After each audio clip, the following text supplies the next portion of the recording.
And the person I'm about to introduce you to, at 17 was struck with this huge challenge. They decided to study medicine, so they're really enjoying learning lots about medicine. And while they're studying and learning about this incredible, world of medicine, so much of our world is changed and shifted by people that are interested and passionate about studying medicine and helping the world in that way. Nick Hill is also creating a blog, right? And this blog is open to everyone to connect with.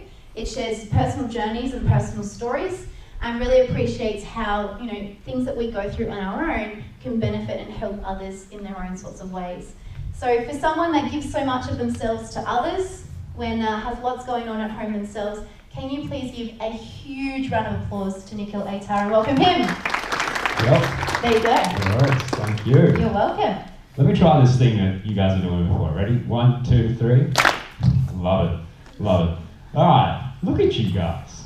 Year 9 at this leadership academic conference.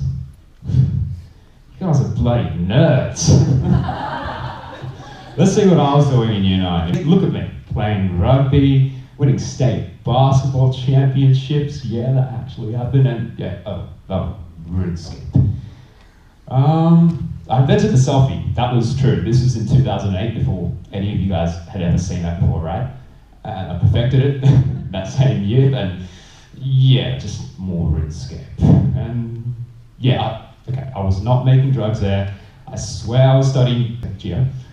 But yeah, year 9 was just completely RuneScape for me. So trust me, you guys are so much cooler than me for being here. Not just because I was that lame, but because you're here trying to challenge yourselves to be better people. That's awesome. But seeing you guys, it reminds me how much I love school. I'm calling you guys nerds, and I'm telling you I love school. But don't get me wrong, I hated a few teachers, just kill me now in some of those lessons, right? And my favorite subject was always going to be recess and lunch. But I love the whole camaraderie of it, right? Just being with your friends all the time, just learning. I really actually liked that. I enjoyed school for that. That was until I hit year 12. And God, I was studying. I was trying to get into my dream profession, right? I was doing something where I could help people my whole life. That was medicine. But it was taking out of me. In term 4, that's when year 12 starts, I started going to less and less trainings. I started getting a bit sicker too. I don't know why, but my legs were starting to get heavy all of a sudden. I thought not much of it at that point, but then came the summer holidays, and I was studying through that too. I didn't go to any trainings then because I was just too busy. And yeah, I was starting to get put off food by that point. And yeah, that got me a little bit more worried, but then I hit the half yearlies. Whoops, surprise me. Then I hit the half yearlies, and yeah, at that point, I was trying to study as hard as I could, but I simply couldn't. I was sleeping 16 hours a day at that point. When I went to trainings, my legs were feeling like lead, heavy under me, within seconds, literally, of running. The week after that half yearly, I started running for the first time in weeks, and within 50 meters, I was coughing up my lungs. I was like, what the hell? I went to the GP, right? And he gave me antibiotics, and he said, go away, come back. I told him about my tiredness, but he didn't even listen to that. And then I came back 2 weeks later. I was still coughing, and he gave me more antibiotics. So I was like, all right, I'll give this guy a chance. I'll see if it works. And then nothing happened. 2 weeks after that, I saw him again. He was going to give me antibiotics, and I went to the other GP. And he gave me a blood test. And God, I still remember that day.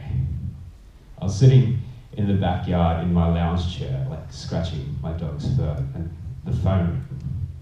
And Dad, over there, he told me, Nikhil, we've got to go to emergency. And at that point, I knew something was up. I thought it was all the study and stuff like that till that point, but my friends were going through the same thing. They weren't feeling as bad as I was. My legs were dead every day. I was just feeling so bad. I remember telling Mum, I feel like I'm dying every single second. We went into emergency. I was rushed straight into there, that's never a good thing. And I saw this phrase written on the bottom of my chart, acute bone marrow failure. And I don't know, I guess I must have read it somewhere. I looked at Dad and I asked him, is that leukemia? And my dad, I won't forget his face then either. He'd seen my uncle go through treatment for that disease, right? A few years back. He'd actually stayed at our house. And he gave me this dead look in the eye and said, no. The next day, I had a bone marrow biopsy done. And it feels just as bad as it sounds. I lay there for 2 hours as 3 doctors tried to pierce my young, healthy bones. And then 12 hours later, while I was still lying in that bed in agony, this man came into the room. I'd never seen him before. And he looked at me and he said, Nikhil, the good news is you're 17 and you have leukemia. But the bad news is you're 17 and you have leukemia. I was shocked.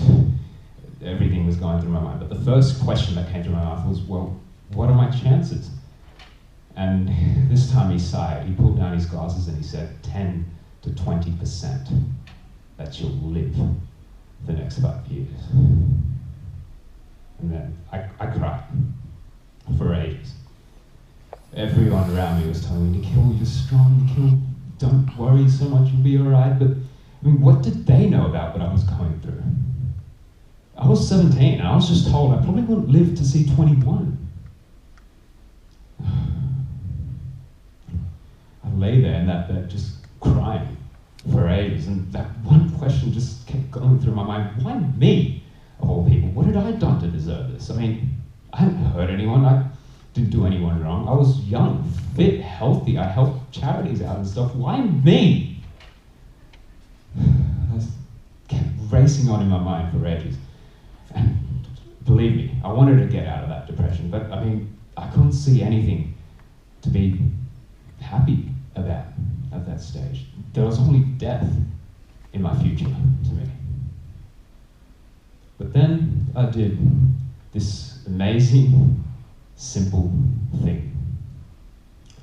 I took a step back and I looked at what had happened to me as if it had happened to someone else, right? And when I did that, all those negative emotions, they dropped away. And I was able to see that, well, you know what? I had cancer now. It sucked. No matter how much I wanted to, I couldn't go back in time and change that though. I realized that, you know what, all those thoughts, all those emotions, that was all coming from me, my brain. I mean, no one can come into your head and force you to feel those things, right? So why was I doing it? What was it accomplishing? Nothing. It was just making me feel worse about where I was at. And then I asked myself what I should do next. It became clear to me that instead of focusing on all the stuff that had just happened in the past, I should focus on what I could control, my future. But, I mean, at that point, with chemo to come in 2 days, that future was bleak. And I was scared. I needed a way to get around that again, but I didn't know how. And then I did that exact same thing. I took a step back and asked, why? Why does everyone look at chemo? It's just something that brings pain and misery. Wasn't it also like medicine, the very thing that could kill me? I was looking at that 10 to 20%, I was fixated on that, thought I was going to be dying for that. But I mean, wasn't it also just that? A chance? I was looking at my getting leukemia at 17 as a curse. But wasn't that also a blessing? Unlike older people, I could get the hardest treatments possible. I could recover out of that. I didn't have to worry about a family, kids, or anything. I could just focus on getting back to me. And I could get back to me if I just gave it time and kept doing that. So maybe the bad news was I was 17 and I had leukemia. But the good news was I was 17 when I had leukemia. And that change of perspective, it doesn't seem like I did much to get there, and I didn't. But that was huge. You always have a second way of looking at things. I've realized that at that point. It won't be apparent straight away though, right? Sometimes you're gonna have to think, sometimes you're gonna have to ask other people to see that second way of looking at things. But if you keep questioning, if you keep looking for solutions, in the end, you'll eventually get there, right? And once you see that second path, I'm not gonna kid you, it's not gonna be easy. It wasn't for me, right? It took me ages to get through the treatment. It's still going through some now. But in the end, that allowed me to get to where I am today. It's taken 4 years, 21 rounds of the hardest chemo you can imagine. 2 bone marrow transplants and a fatal dose of radiation. But because of that, today, I'm still here. That was just 3 weeks ago. I mean, that reaction I'm seeing on some of your faces, smiles and stuff, I love that. I love seeing the reaction of others when they tell their stories. But what I don't like sometimes is when people call me brave or inspiring or courageous for doing what I did. Because in truth, I'm not any of these things. I mean, what I did to get through that all, they're simple things any one of you can do to get through any of your crises. In fact, you do them today, right now. One, I took a step back and I just analyzed what I've been doing, right? And you guys do that every night, like before you sleep, whenever you have a weird, awkward social conversation, you guys go back to that and you think, well, how could I have changed that? But what I did was, I questioned everything in my path, every obstacle there, until I saw a second way of looking at things, until I saw one that was constructive, that would help me get to where I wanted to go. And it's because I did that I got through that cancer.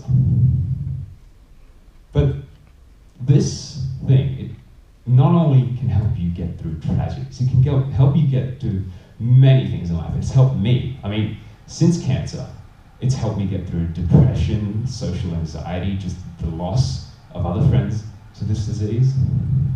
It's also helped me with other things.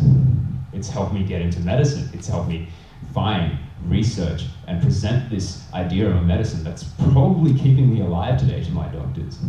And today, it's helping me write to help others in the same position. It's helping me propose a new method of attacking and maybe even curing cancer. It's helping me write a book on the pharmaceutical industry and how to make it most efficient so we can get more drugs out. And most recently, it's also helping me find a new way that charities can gain revenue by also helping out businesses. That way would be huge. But I mean, it all started with those same little things. And it can help all of you guys through any of these things as well. But before you even start, before you even try, and before you even learn how to get through those issues, you need to get that one biggest obstacle out of your way. And for a lot of you guys, that obstacle is you. I mean, so many of us doubt ourselves, right? We tell ourselves we're not cool enough, we're too ugly, too fat to ask that guy or girl of your dreams out on a date, right? On the other hand, sometimes we tell ourselves we're too cool, it'd be too weird to wear Uggs out rather than give speeches, right?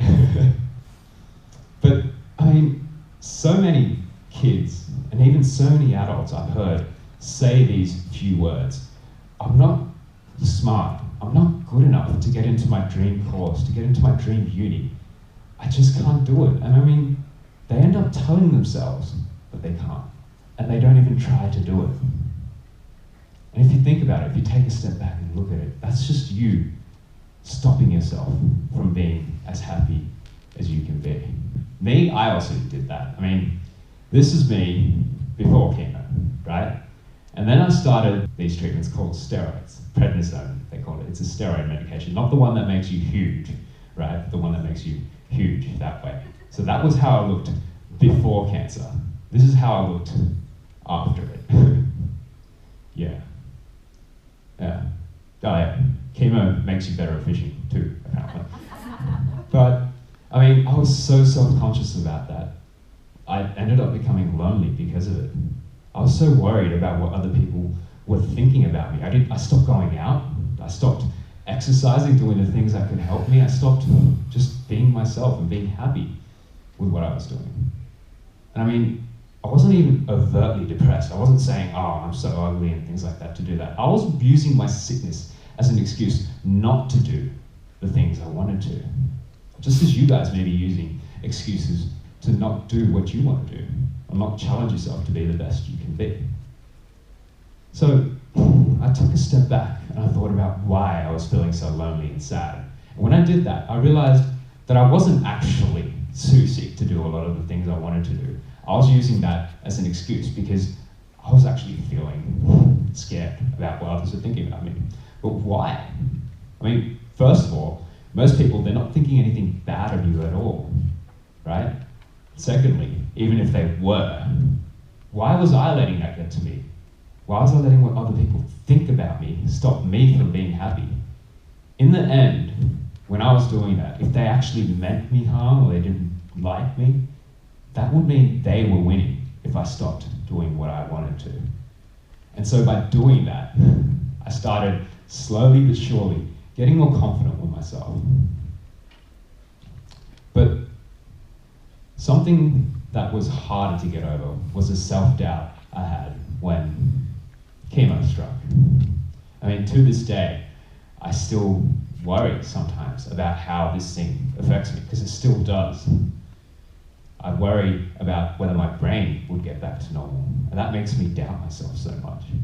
And just a few months ago, I lost vision in my left eye for a completely unknown reason. And that made me think, how will I ever do the things I want to do because of that?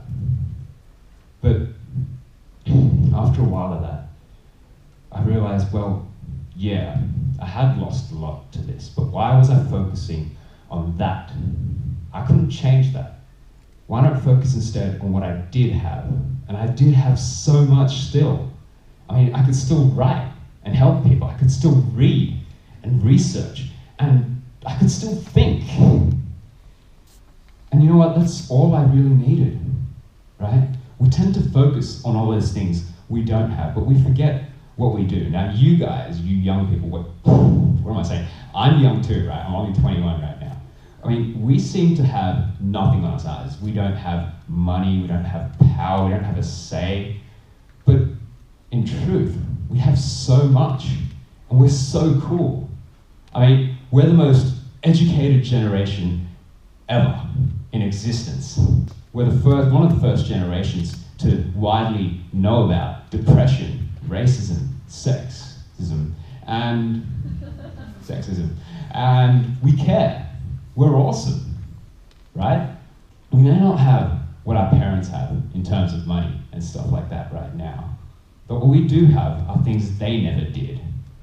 The internet. We've grown up with technology. We know better than like 30 or 40-year-olds how to evade billion-dollar ad campaigns by just installing AdBlock, right? And you know what? Imagine if we could combine all our empathy, all our care with knowledge and the skills to get us there. The least trained muscle in the human body is the brain. And you know why that is? It's because the brain is not a muscle. So yeah, if you could combine all that stuff we do have with the knowledge and mindset to get us there, then we can become so much better. Now, you guys may be thinking, how is this guy doing all these crazy things, right? He must be a genius to do it. But trust me, I mean, I'm on anti-epileptic medicines from these seizures I had, right? I sometimes forget what happens at the beginning of a movie by the end of it. Things that'll take you 1 or 2 pages, 1 or 2 reads to get in a page, it'll take me 3 or 4 times to do that. What I did was, I thought smart, right? And I made it easy for myself. So how did I do that? Well, in the end, it broke down to those 2 simple steps that you're probably sick and tired of me talking about right now. I took a step back and I examined my problems. Whatever they were, I broke them down to their tiniest assumptions, the root cause behind them all. And then I thought about ways to fix them. When I didn't understand something in that process, I mean, I asked someone. For you guys, that'll be your teachers, mentors, experts in the field, but in the end, we also have the internet. If you don't get something, Wikipedia. If you don't get something on Wikipedia, Wikipedia that, until you get there, right? And for me, I always believed in that motto, work smart. not hard, right? So when it came to the HSC, instead of wasting all my time reading things in these textbooks that weren't even going to be examined, I went to the root issue, the root questions that will come up in the HSC, the past papers and the syllabus. And that's all I studied. I worked half as hard as my friends did, and I was still getting good marks, even though I was sick, looking back. Then you think of those solutions to those problems. So when you are thinking of university, think about, well, how can I get there? I'm not getting the marks right now. You may have to change your approach to study. You may be able to get through to your course by doing something else first, because so many of my friends, I think 70% of the first years in medicine in my grade, they did a completely other degree before they got there, and that's an undergraduate course, right? If you have an idea and you're looking for an investor to pitch it to, take a step back and think about what the investor would want from this, and then market your solution just to that idea. And if you do that, you'll get yourself to a point where you can succeed. So I'm going to tell you this story about a simple solution that turned into a huge thing. So this group of guys, they looked at a problem, and that problem was taxis.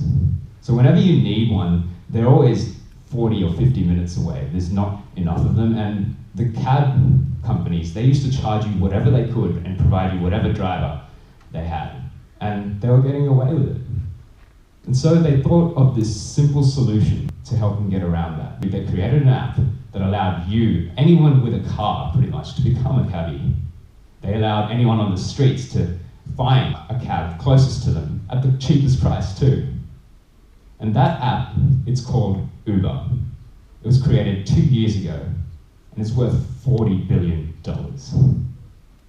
So imagine what you guys can do if you stopped stopping yourself, if you started thinking about how you think before you start doing.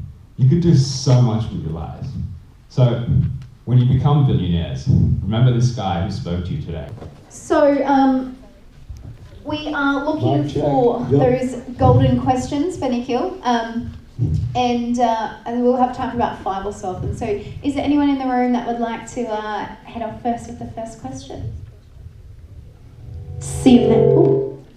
Whoa. We'll just leave that one. Yeah. Great. What did you think when you came to that mindset? I need to step back. Yeah, I mean, I was at that point just desperately looking for anything to get out of the misery, I guess, right? So I didn't know how to do that though. I was trying, to be strong and do all that kind of stuff, but then I was like, okay, I'm normally an analytical guy, right? So why not just analyze this from a third person perspective, right? As if this had never happened to me, that's how I said it, but just analyzing from there, it allowed me to just judge what I'm doing without that emotion and stuff like that clouding me, and just pick the best part going forward. I think what I may not have said this, I may have said this, but choosing that path from there, it's nothing brave, inspirational, it doesn't take wisdom, it just becomes the only logical thing to do, to take that way that makes you happiest and healthiest in life. And so that's what I did there. Yeah, great. Logical steps which connected to, Yeah. I guess, something that you're good at. So thank you, Kate. 1, 2, 3. Oh, 1, 2, 3. Awesome. Yes. What was your name? Can everyone say good morning, Sophie? Morning, Sophie. Morning, Sophie. Yeah, who's that? What was your dream before and what's your dream now? Yeah, so my dream before was always, I think, medicine, because the way Dad made me watch every season of MASH, and at first I didn't like it, but then I really loved it by the end of it, right? But, I mean, Nikhil, since joining medicine... They don't know MASH. Oh, they don't know MASH, they're too young. Oh, they do? Oh, okay. Some of you are cool, right? Right, so nowadays I wanted to, join hematology, which is leukemia, blood cancer, hematology, blood specialist, right? I wanted to become a hematologist and help others who had gone through my sort of journey.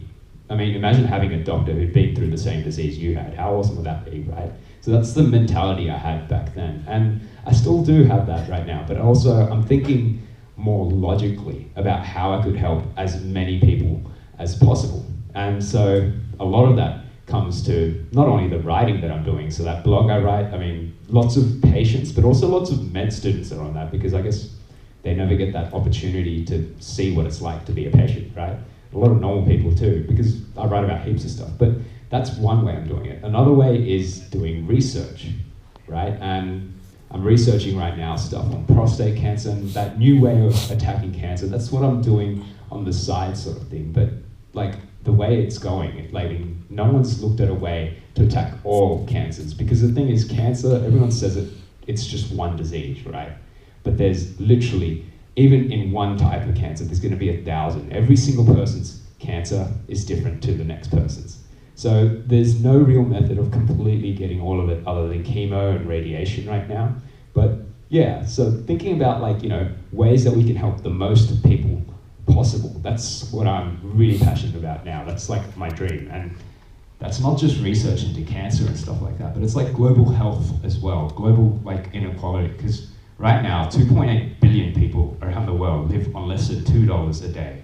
And it's not like $2 as in Australian dollars, which would be like $1 million in India or something like that, but it's like $2 in terms of purchasing power. And that's like staggering. So if we could design like systems that could help those poor people out in the most efficient manner, then well, we'd probably be saving tens of thousands of lives compared to probably 1,000 that you save as a doctor. So, I mean, I have a lot of dreams. I probably should not cut down, but like try and focus in on a few of them to get them to actual reality first. That's something I've got to take a step back and think about. But yeah, that's what I'm doing now. Great question, Sophie. 1, 2, 3. And any others around the room? Yes, thank you. Your name is? Holly. Thanks, Holly. Holly, yeah. Holly. Oh, Holly. Oh, yeah, What a okay. I'm an gorgeous name. Indian, I should know that, right? Yeah, well, my mentors, I guess, a lot of the time it was my dad before I got sick, and then I realized, oh, he's not that smart. We always diss each other, don't worry about that. But I'm going. I mean, the way I got through cancer, the way I've always been though, is I don't really have a mentor who I really aspire to be. Rather, I look at people, I look at the qualities they have, right, and the things that they do, and I look at hundreds of people, right, and take the best ones out of them, and just try and become like as good as I can be. Just try and make myself as good as I can be. You don't have to just become one person and follow their path, I guess, to success or to whatever you want to do, right? If you can take all those aspects from everyone around you, not just people high up, but also people around you in life, that's pretty much what I try and be. So I try and be as good a person as I could be and just be as efficient as I could be, but at the same time, I'm still on Facebook and YouTube a lot of the time, so I've got to fix that. So, yeah. That is absolute gold there. Thank you very much for the question, Holly. 1, 2, 3. And Nikhil, I have one final question for you. And I think that as someone, I guess, that hasn't personally experienced what you have, but I know that probably everyone in this room will have someone in their lives that will go through a similar experience, and we want to be the best that we can be for them. So being a supporter and being a friend of someone that goes through such a traumatic time, what sort of advice could you give someone like us that wants to make sure you know that we're always there, or you know what's the best way we could support people in our own lives that go through such large challenges? Yeah, definitely. I mean, with me, I went through cancer a lot of the time just alone. By alone, I mean mum, dad, my brother, right? Which is pretty much alone because they're so annoying.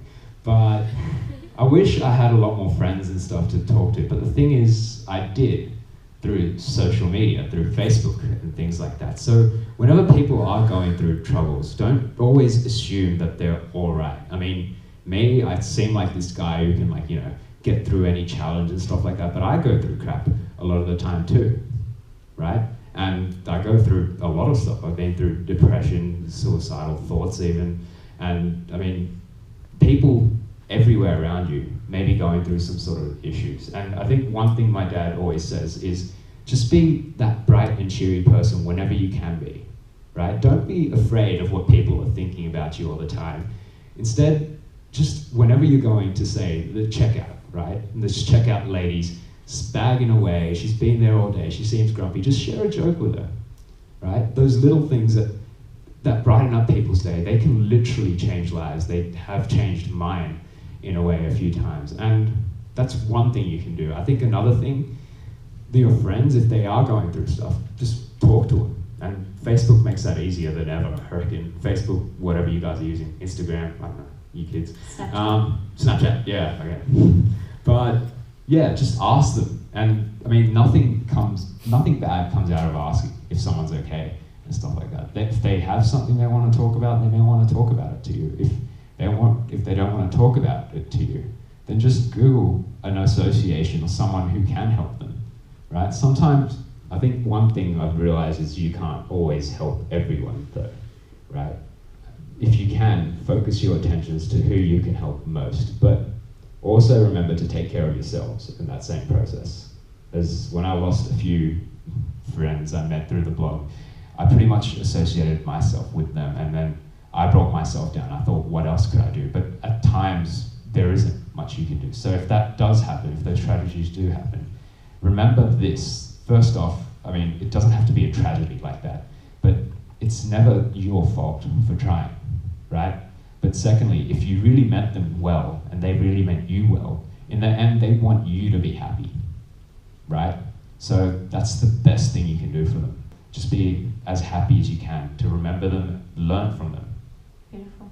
Yeah. Thank you. Guys, can you please join me in showing a huge round of applause for Nikhil Aitar? Thank you so much for driving all this way and being here this morning. No I really worries. appreciate it. This is awesome.